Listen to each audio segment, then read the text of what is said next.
നമസ്കാരം. അനന്തപുരിയുടെ മണ്ണിലേക്ക് പ്രധാനമന്ത്രി നരേന്ദ്രമോദി അല്പസമയം മുമ്പ് വന്നിറങ്ങിയിരിക്കുന്നു.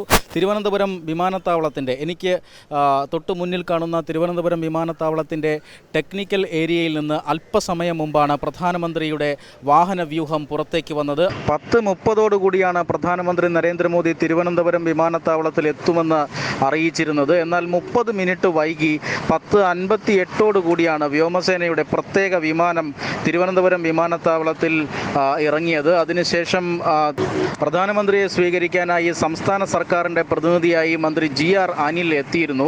BJP സംസ്ഥാന അധ്യക്ഷൻ K സുരേന്ദ്രൻ, അതുപോലെ തന്നെ BJP നേതാവ് ഷോൺ ജോർജ്, പാർട്ടിയുടെ സംസ്ഥാന പ്രഭാരി പ്രകാശ് ജാവദേക്കർ തുടങ്ങിയവർ സ്വീകരിക്കാനുണ്ടായിരുന്നു. സംസ്ഥാന സർക്കാരിൻ്റെ ഭാഗത്തു നിന്നും ചീഫ് സെക്രട്ടറി, അതോടൊപ്പം തന്നെ മേയർ ആര്യ രാജേന്ദ്രൻ, ഉന്നത പോലീസ് ഉദ്യോഗസ്ഥർ തുടങ്ങിയവരെല്ലാം പ്രധാനമന്ത്രിയെ സ്വീകരിച്ചു. അതിനുശേഷം അദ്ദേഹം വിമാനത്താവളത്തിൻ്റെ ടെക്നിക്കൽ ഏരിയയിലെ ഗേറ്റ് വഴി അദ്ദേഹം VSSയിലേക്ക് പോവുകയായിരുന്നു. അദ്ദേഹത്തിൻ്റെ ആദ്യ പരിപാടി വിക്രം സാരാഭായി സ്പേസ് സെൻറ്ററിലാണ്.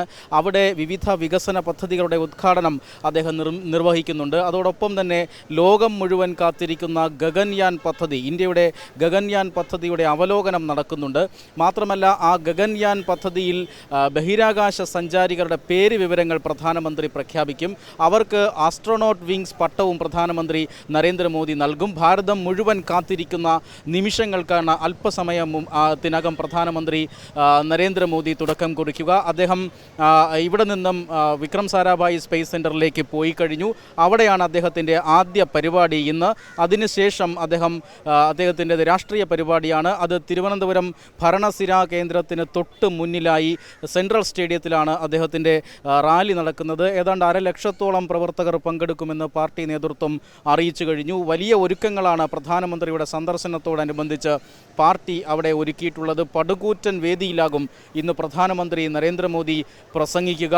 മാത്രമല്ല, സംസ്ഥാന ഭരണത്തിനെതിരെയുള്ള അഴിമതി ആരോപണങ്ങൾ, മുഖ്യമന്ത്രി പിണറായി വിജയനെതിരെ വലിയ രീതിയിലുള്ള അഴിമതി ആരോപണങ്ങൾ ഇപ്പോൾ ഉയരുന്ന സമയമാണ്.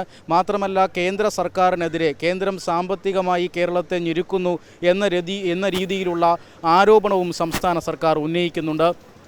ഈ രണ്ട് വിഷയങ്ങൾക്കുമുള്ള കൃത്യമായ മറുപടി ഇന്നത്തെ പ്രധാനമന്ത്രി നരേന്ദ്രമോദിയുടെ പ്രസംഗത്തിൽ ഉണ്ടാകും എന്ന് തന്നെ കരുതപ്പെടുന്നു. വലിയ രാഷ്ട്രീയ ഇവൻ്റാണ് ഇന്ന് സെൻട്രൽ സ്റ്റേഡിയത്തിൽ നടക്കുന്നത്. മാത്രമല്ല, PC ജോർജിൻ്റെ നേതൃത്വത്തിലുള്ള ജനപക്ഷം ഇന്ന് BJPയിൽ ലയിക്കുകയാണ്. അതും തിരുവനന്തപുരത്തിൻ്റെ മണ്ണിൽ നടക്കുന്ന വലിയ രാഷ്ട്രീയ മാറ്റമാണ്.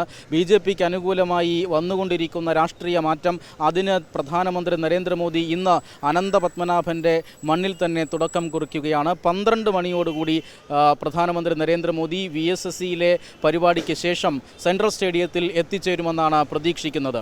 ഇനി സെൻട്രൽ സ്റ്റേഡിയത്തിലേക്ക് തിരുവനന്തപുരം വിമാനത്താവളത്തിൻ്റെ ടെക്നിക്കൽ ഏരിയയിൽ നിന്നും ക്യാമറാമാൻ ശ്രീജിത്തിനൊപ്പം കുമാർ സംയോഗി, തത്വമയി ന്യൂസ്.